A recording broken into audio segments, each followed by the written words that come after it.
Because this is what always happens when God is trying to do something in your life. The enemy will always present another enemy that is not the real enemy to keep you distracted from fighting the one that you're called to defeat. In David's case, it was his brother, his big brother. His name kind of sounds like Goliath, but it's not. Eliab. He was tall. For a minute, Samuel thought he was supposed to be the king because Saul was tall, and Samuel saw in Eliab what he had seen in Saul, which is height, not heart. And God said, don't look at his height, look at his heart. Stop judging your situation externally. It's what's inside that counts. It's what's inside that counts. And Eliab starts judging David's motives. He's like, look at this in verse 28. He goes, why have you come down here? And with whom did you leave those few sheep? Now, all of these things David had taken care of. He's a very responsible young man. But really what's happening here is I believe the enemy is trying to trigger David to get him to fight the wrong person. Because watch, if he stands here and argues with his brother, he will never even see his enemy. This might be the whole sermon for somebody. Now just look straight ahead if you're married. Sometimes you're fighting against what you're supposed to be fighting for. And you have to call a timeout sometimes. You have to sometimes be like, wait a minute, you're not my enemy. Wait a minute, you're not who I'm supposed to be fighting. And if David gets caught up fighting Eliab, he never sees Goliath. If he gets distracted, some of us are defeated simply because we're distracted. Now, you know how the story ends, but think about how it could have ended. David, for the next 2 hours, defends himself to Eliab. I was the other day checking on some Instagram posts, seeing if they were touching people's lives. You know, I would like to say that I always do it with a pure heart, but sometimes I'll scroll to look for people who say mean things to me. And that's a dysfunction. And I'm not saved all the way yet. I am saved. I was saved. I'm being saved. This is the part that's in progress. Because sometimes I just like to imagine the response I could send. You know what the Spirit of the Lord told me the other day? First of all, it's 1 out of 300 people who say something negative. That's number one. Number two, if you would invest a fraction of the energy into blessing people that you put into defending yourself, you would be Mother Teresa. You would be St. Paul. You could change the world if you would stop trying to defend yourself. And I'm coming right for you because some of us trip over an offense, and so we never defeat the real opponent because we stand and argue with Eliab and we never even get to Goliath.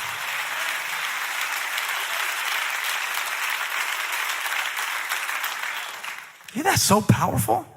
It could have had a whole different ending. It could have been a whole lot different. And I bet Aunt Jackie wouldn't have taught me that Bible story in Sunday school if David had stood there and argued with Eliab. Now here's the thing that's practical about this. Some of you are fighting Eliab today. And because you're fighting Eliab, Goliath continues to go unchallenged in your life. You know you're fighting Eliab if you're still blaming people. David did this move that I want to learn how to do when I realize I'm fighting the wrong enemy. When I realize I'm fighting something outside when I really need to be dealing with something inside. When I realize I'm trying to control how other people are versus trying to have self-control, the fruit of the Spirit for myself. This is a word today. This is a word today. It said that David did something very strategic, and this is like the turning point of the story. It said in verse 30 that when Eliab was going back and forth in David hit him real quick with an insult just to let him know, I'm not a punk. And then after he said what he had to say, watch what he did. David turned and asked somebody else. And watch this. When he turns away from Eliab, it positions him to face Goliath.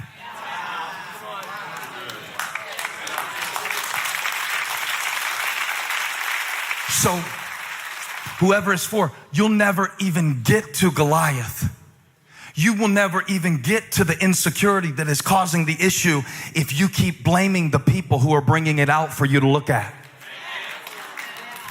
Eliab wasn't the giant. Eliab wasn't the enemy. Eliab was his brother that he was supposed to fight for.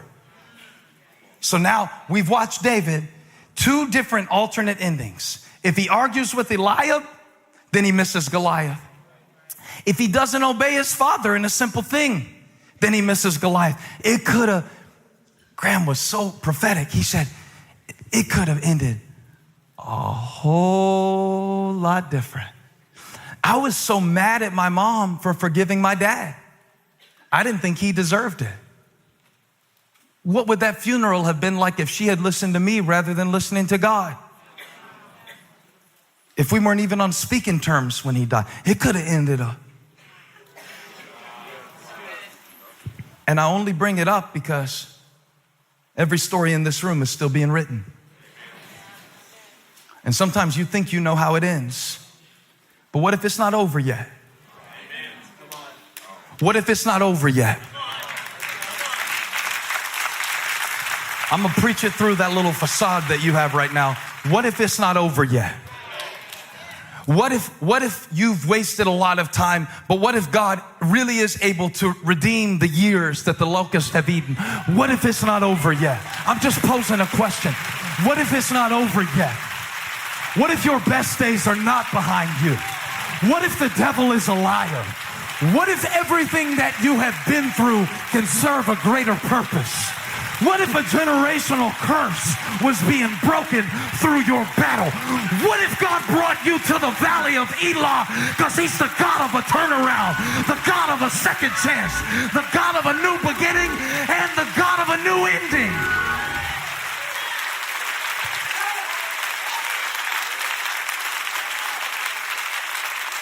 Mary and Martha said, I know how this story ends. But one thing they didn't know is that Jesus doesn't provide resurrection. He is resurrection. So if he's on the scene, watch this. When David showed up, he said, I come against you in the name of the Lord.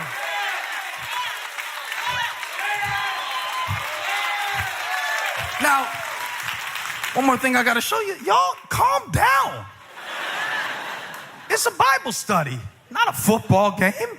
It's not a basketball game. There's nothing to be excited about in here. It's not like the blood of Jesus is enough for you. It's not like depression is defeated. It's not like the devil has to back up when you call on the name of your God. It's not like worship can push back darkness. It's not like praise can break chains.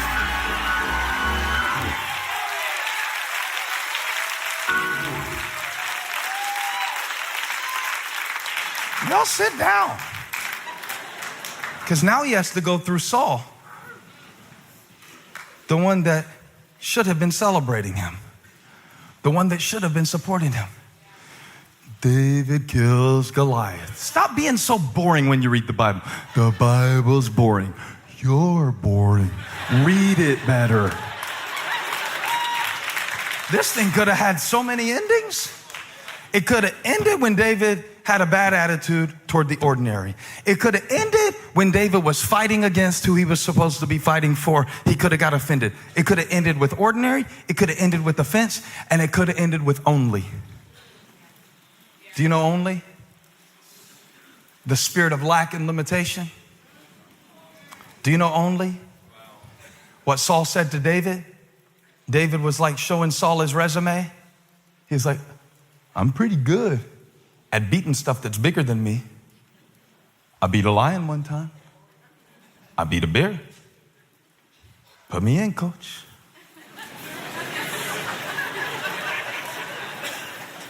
And Saul said, you're only a boy. I wonder what you're only in your own mind. Remember, Saul wasn't the enemy. Saul was supposed to be the friend. You ever have something inside of you turn on you? You're only. I had it this week. I was thinking that I'm just a preacher. Because I was thinking how really influencing culture is done through rappers and fashion and others. And I was thinking about changing a generation, and I felt discouraged about it, like I'm only a preacher. But there's this one verse that always comes up when I think that way. And God told Jeremiah one time, he said, do not say I am only. Well, I was thinking about that. I know this isn't exactly what the text means, but I was thinking how God's name is I am. So when you say I am only, and you're supposed to take God's name, you mess up the name that he gave you by diminishing it in your own sight. I am only. Do not say I am only.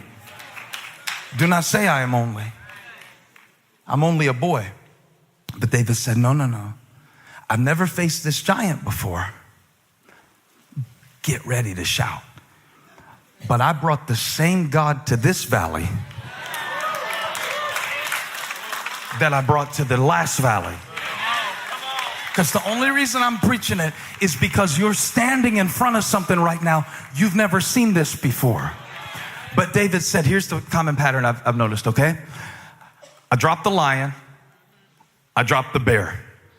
It only stands to reason that if the lion didn't stand a chance, if the bear didn't stand a chance, because they opposed my Father's business, if this giant opposes the purpose of God, I predict an upset victory over everything in your life that is bigger than you, that opposes the purpose of God within you. Come on, he's the God of a turnaround. So, I know, somebody shout, I know how this story ends, because I know who wrote it.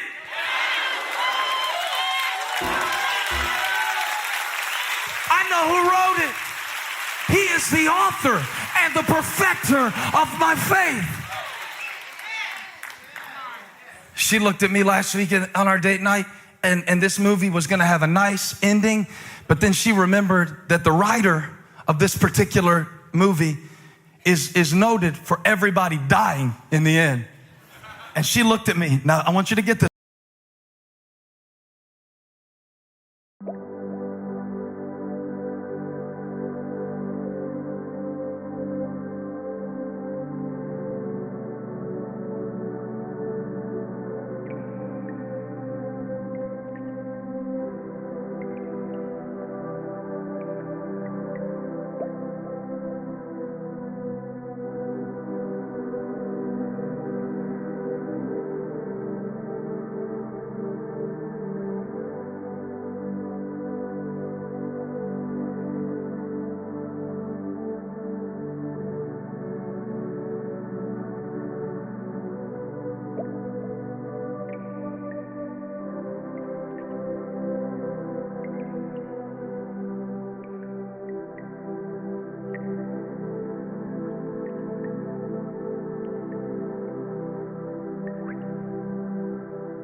this when I say it, okay? She said, it can't be over. I just remembered who wrote it. Come on. You know it's a word for you. You know there's some things because we tell ourselves these stories. But if God wrote it, it's not over till we win. It's not over until the light overcomes the darkness. Come on, Nairobi. Come on, Gaston. Come on, Valentine. It's not over.